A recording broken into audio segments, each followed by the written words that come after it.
Olá pessoal, então dando continuidade à nossa videoaula, vamos continuar estudando o crescimento microbiano. Nesse vídeo nós vamos estudar os métodos que a gente utiliza para mensurar o número de micro-organismos. Lembre-se que no vídeo anterior a gente falou muito sobre o crescimento, como a gente iria calcular e estimar o crescimento microbiano e que era importante a gente determinar o número de células inicial e o número de células final. Nesse vídeo a gente vai estudar então quais são os métodos que a gente utiliza para fazer essa quantificação de micro-organismos. E é importante vocês conhecerem isso porque tanto na área de microbiologia de alimentos, a gente faz muitos ensaios de quantificar quantos micro-organismos contaminantes existem em um determinado ambiente. A gente vai determinar micro-organismos heterotróficos dentro de uma amostra de leite, por exemplo. E dentro da área de enologia é importante vocês saberem porque todo o acompanhamento do processo de fermentação, desde a elaboração de um pé de cuba até determinar o número de leveduras que tu tem durante o processo de fermentação, são utilizadas técnicas que eu vou mostrar para vocês hoje. Então, nesse vídeo nós vamos estudar as formas de mensurar o crescimento microbiano. Então, o nosso primeiro exercício desse vídeo, ele pede qual é a diferença entre a contagem total de células e a contagem de células viáveis. Bom, os métodos de contagem, eles se dividem em dois grupos. A contagem de células totais e a contagem de células viáveis. O que é uma célula viável? Uma célula viável é aquela que tem a capacidade de se dividir. Então, é aquela célula que consegue fazer uma divisão, ou seja, ela pode crescer, se dividir. Já a contagem de células totais, nesses métodos a gente conta células viáveis,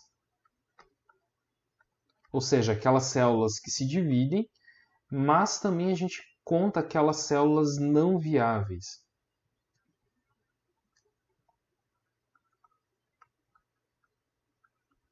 Que não são capazes de se dividir. Por quê? Porque nesse método a gente consegue distinguir o que é uma célula que se divide da uma célula que não se divide.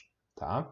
Já na contagem de células viáveis, como a gente vai utilizar a capacidade dela de crescimento em meio de cultura, a gente vai só contar aquelas células que são capazes de se dividir. A gente só vai contar células viáveis. Então, dos métodos de contagem para células totais, nós temos as câmeras de contagem, que são os métodos, acho que um dos métodos mais utilizados em laboratório e também para fazer uma contagem rápida de células, e ele é muito empregado também dentro da indústria, dentro de indústrias de fermentação, para fazer o acompanhamento de um pé de cuba, por exemplo, ou acompanhar o processo de fermentação. Então, é um dos métodos mais utilizados. Já o citômetro de fluxo, ele é um equipamento, na verdade, muito raro, né? Ele é muito pouco utilizado em rotina de laboratório e ele não é muito conhecido. Para a contagem de células viáveis, é utilizado o método de contagem em placa. Então vamos dar uma olhada nesses três métodos. Bom, o primeiro é o citômetro de fluxo. Esse equipamento ele utiliza substâncias fluorescentes, no qual eles vão tratar diferentes células com substâncias fluorescentes. E ele é capaz de identificar células fluorescentes de células não fluorescentes. E ele permite, em razão dessa capacidade do método de contagem, de determinar o número de células que eu tenho numa amostra e também diferenciar essas células dentro dessa amostra. No entanto, esse é um equipamento muito pouco utilizado na rotina de laboratório e também dentro da indústria de alimentos. Então, ele geralmente tem um uso muito específico. Mas um dos métodos mais utilizados é o uso das câmeras de contagem.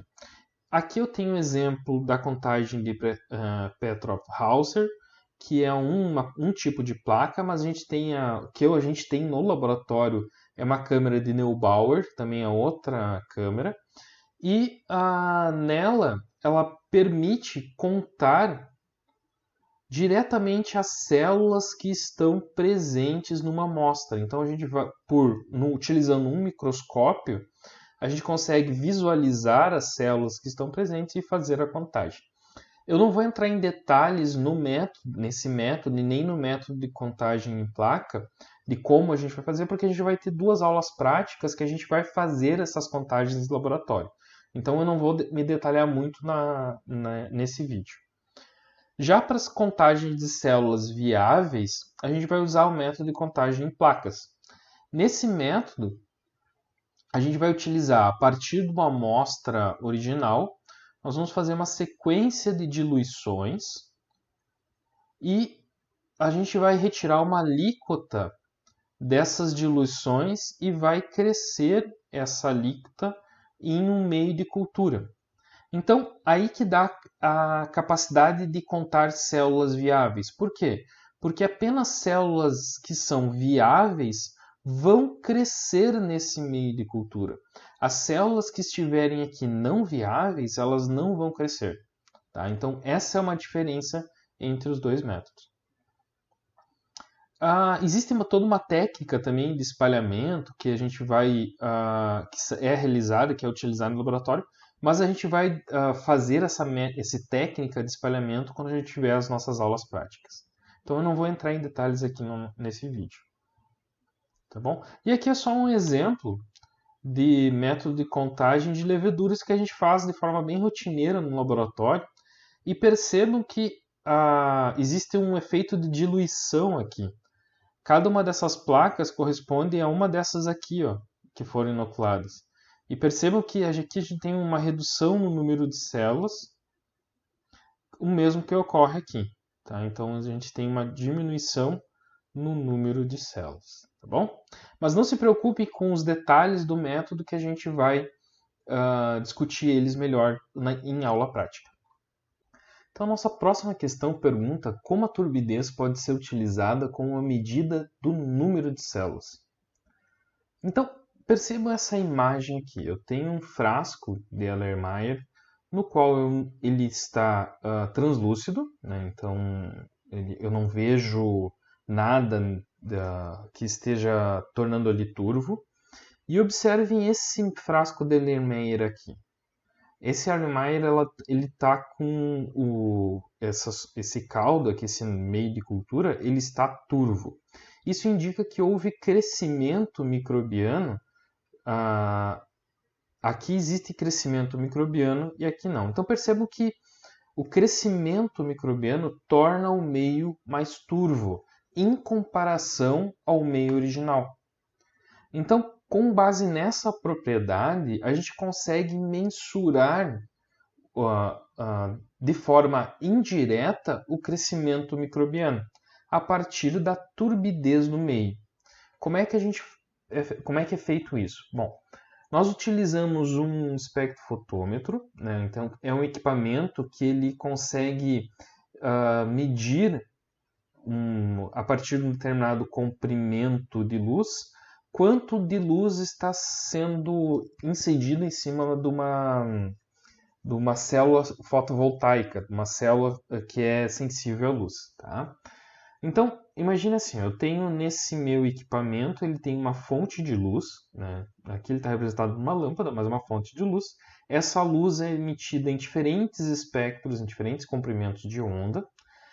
Tem um prisma que vai abrir esses comprimentos de onda, né? Então vai deixar essa luz na forma de como se fosse um arco-íris, né? E nós vamos utilizar um filtro no qual a gente consegue selecionar um determinado comprimento de onda. No caso, para contagem de micro-organismos, nós geralmente selecionamos um comprimento de onda de 540 nanômetros. Tá? Esse comprimento de onda faz com que essa luz interaja com as células de bactéria que vão estar na nossa amostra, que a gente vai querer contar, mas parte da luz vai passar por ela. não vai interagir com a célula. E essa luz vai ser captada por essa célula fotovoltaica. Essa célula, então, ela vai emitir um sinal elétrico correspondente a quanto de luz foi emitida.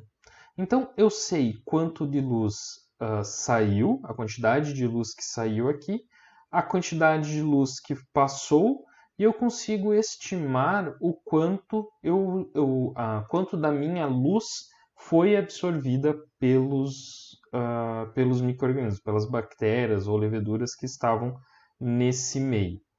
Então, eu consigo estimar um número de células de forma indireta. No entanto, eu preciso fazer uma curva de correlação.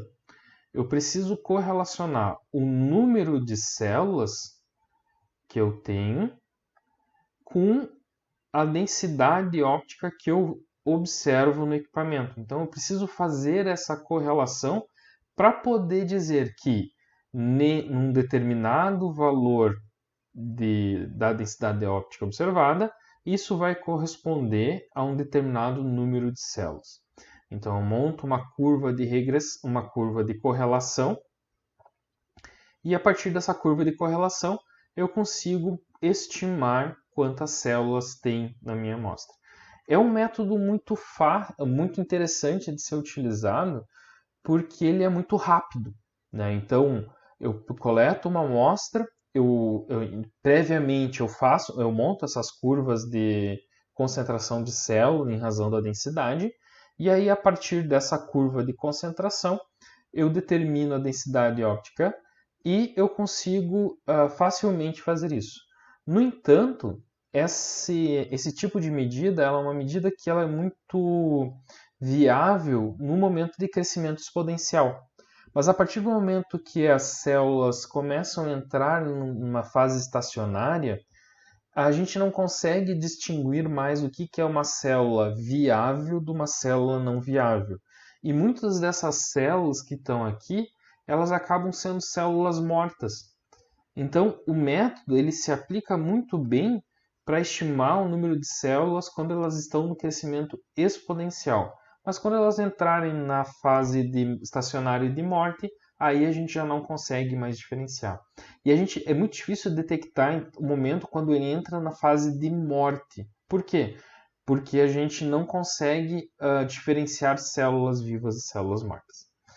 Tá bom, pessoal? Então, com esse exercício a gente encerra esse nosso terceiro vídeo falando sobre métodos de mensuração de micro-organismos.